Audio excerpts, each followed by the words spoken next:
Assalamualaikum warahmatullahi wabarakatuh.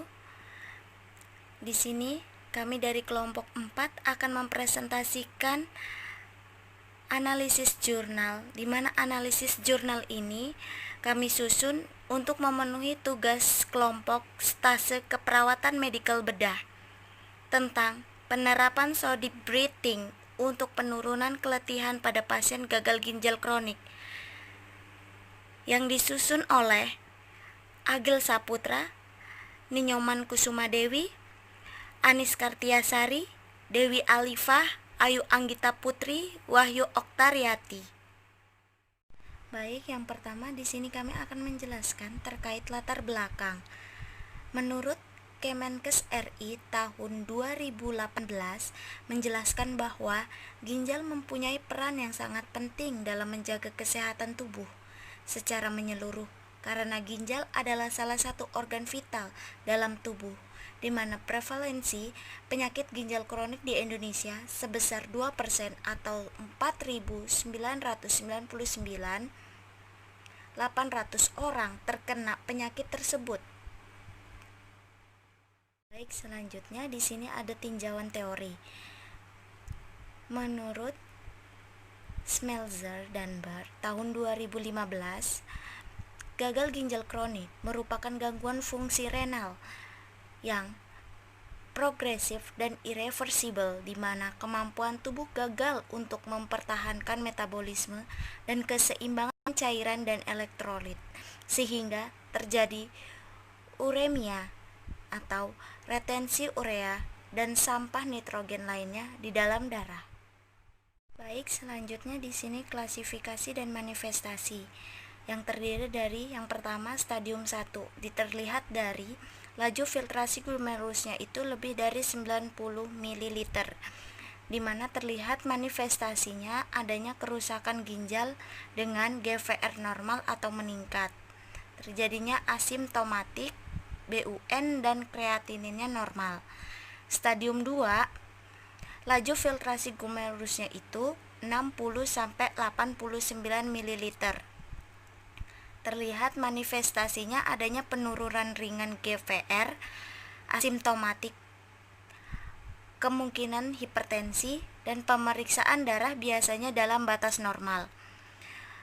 Selanjutnya stadium 3, terlihat dari laju filtrasi glomerusnya itu 30-59 ml, terlihat manifestasi adanya penurunan sedang GVR, hipertensi, dan kemungkinan anemia dan keletihan, anoreksia, kemungkinan malnutrisi, nyeri tulang, dan kenaikan ringan BUN dan kreatinin serum. Selanjutnya stadium 4, terlihat laju filtrasi glomerusnya itu 15-29 ml, dengan manifestasi adanya penurunan berat GVR, hipertensi, anemia, malnutrisi, perubahan metabolisme tulang,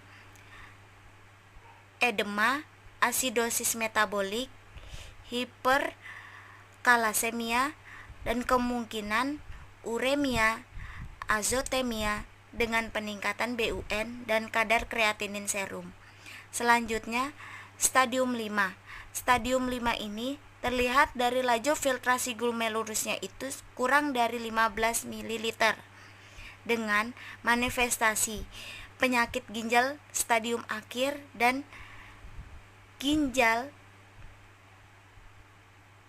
ini mengalami gagal ginjal dengan azotemia dan uremia nyata. Jadi pada stadium 5 ini penyakit gagal ginjal udah memasuki stadium akhir.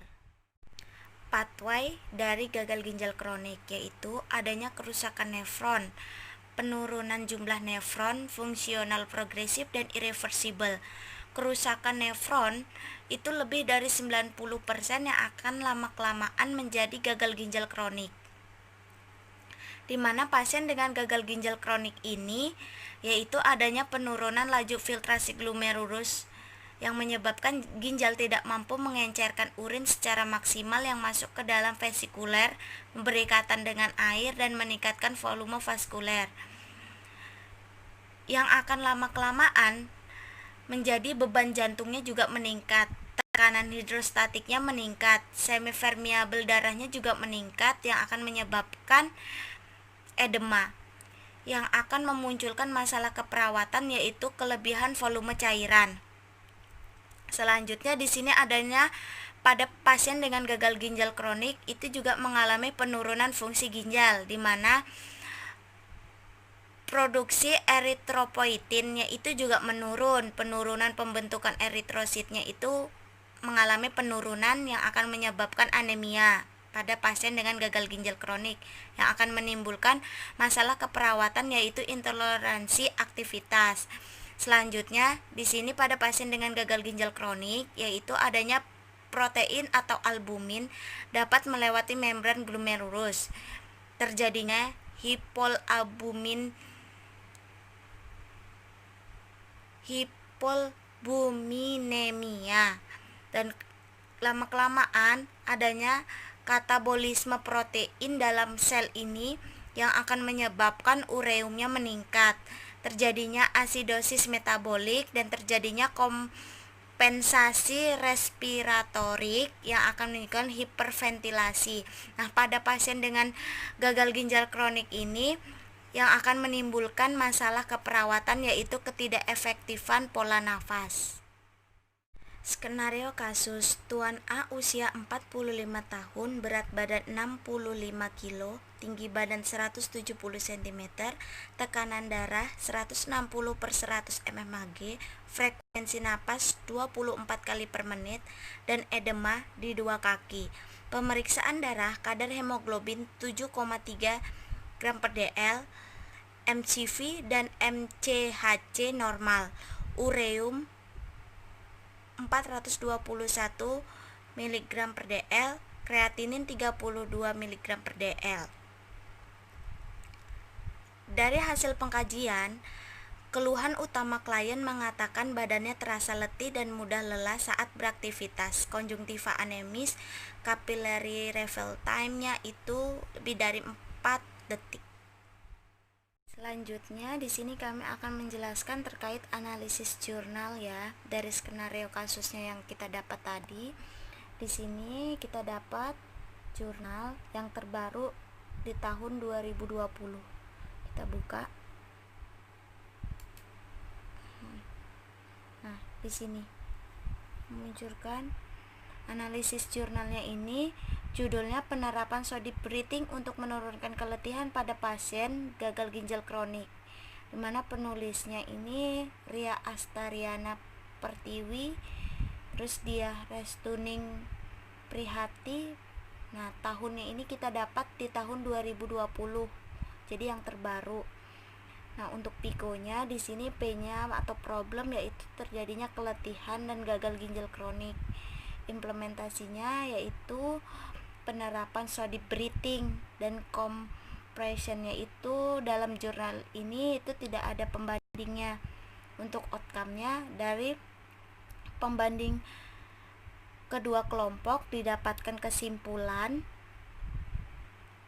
hasil bahwa teknik relaksasi sodium breathing ini mampu mengurangi keletihan, di mana tingkat keletihan Tuan G itu yang awalnya tingkat keletihannya sedang menjadi tingkat keletihan ringan, dan pada Tuan S yang awalnya tingkat keletihannya sedang menjadi tingkat keletihannya ringan.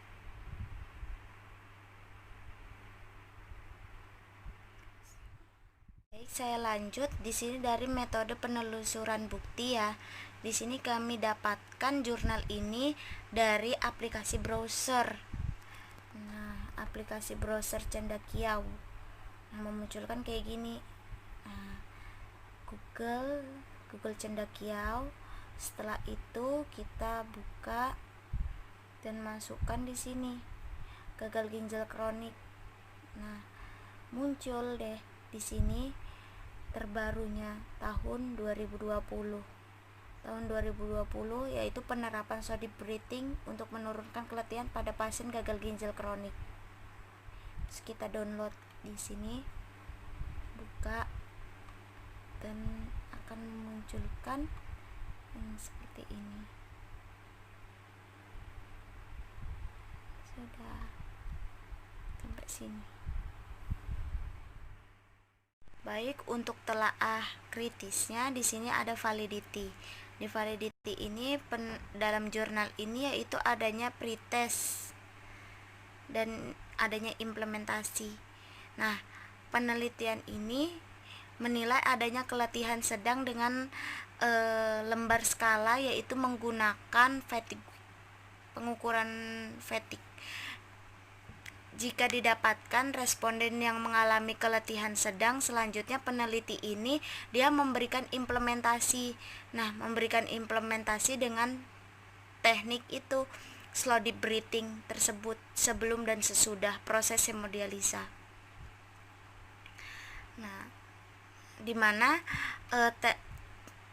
penerapan slow deep breathing ini dilakukan selama 4 kali per harinya, 4 kali.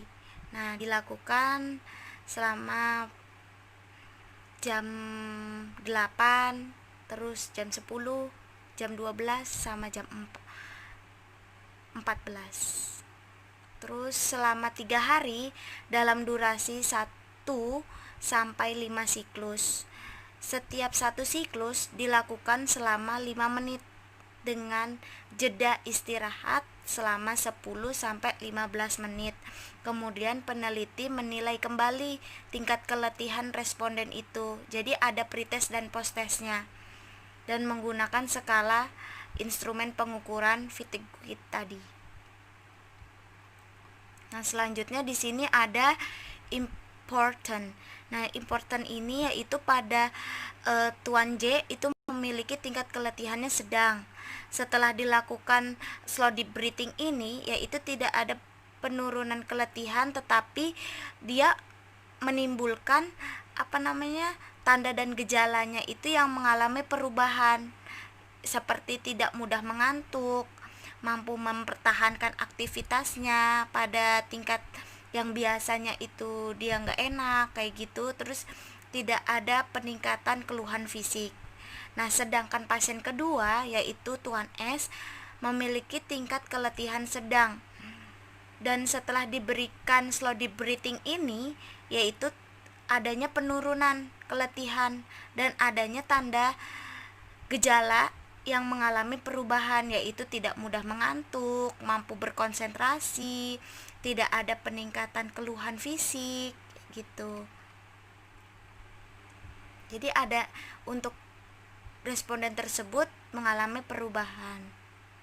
Nah, applicability di sini yaitu dalam mengajarkan teknik slow deep breathing ini, itu responden tersebut dilakukan dengan cara yang sama, dengan tarik nafas dalam selama 3 detik secara perlahan atau lambat, kemudian dikeluarkan atau dibuang nafas secara perlahan selama 3 detik.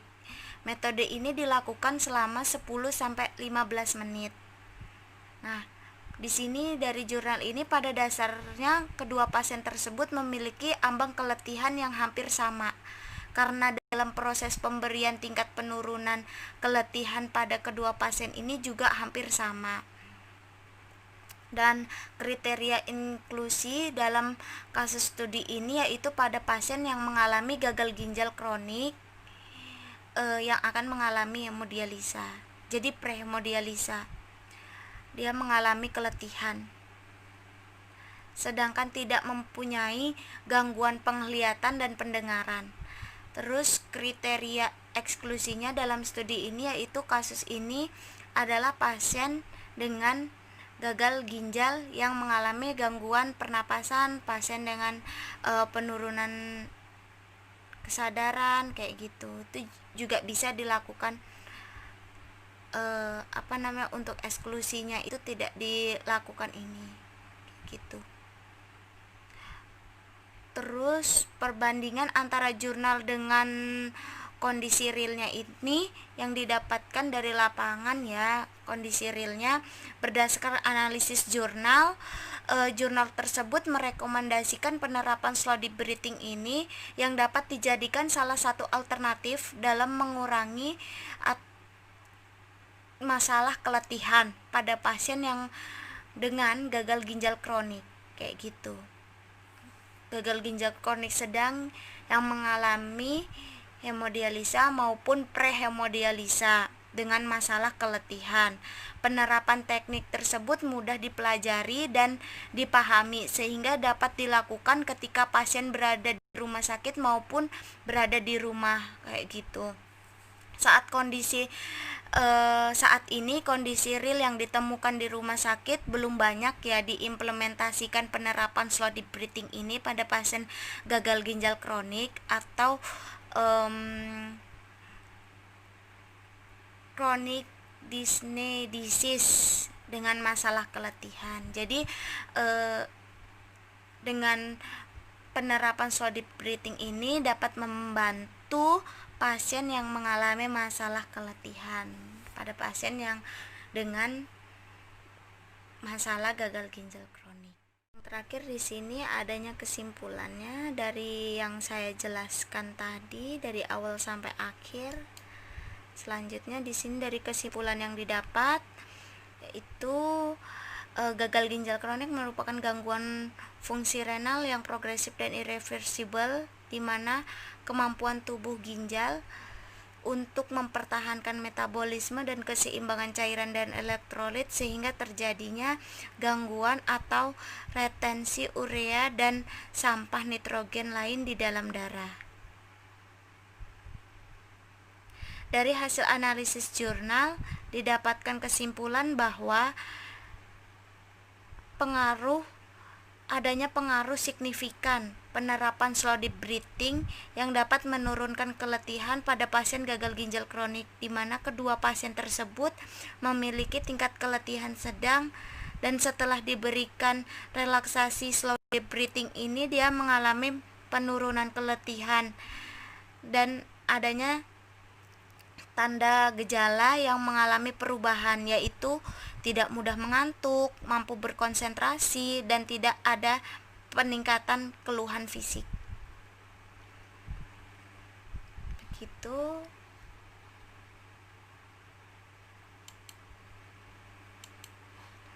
Baik, mungkin sekian presentasi yang kami sampaikan. Semoga bermanfaat. Kurang lebihnya kami mohon maaf. Wassalamualaikum warahmatullahi wabarakatuh.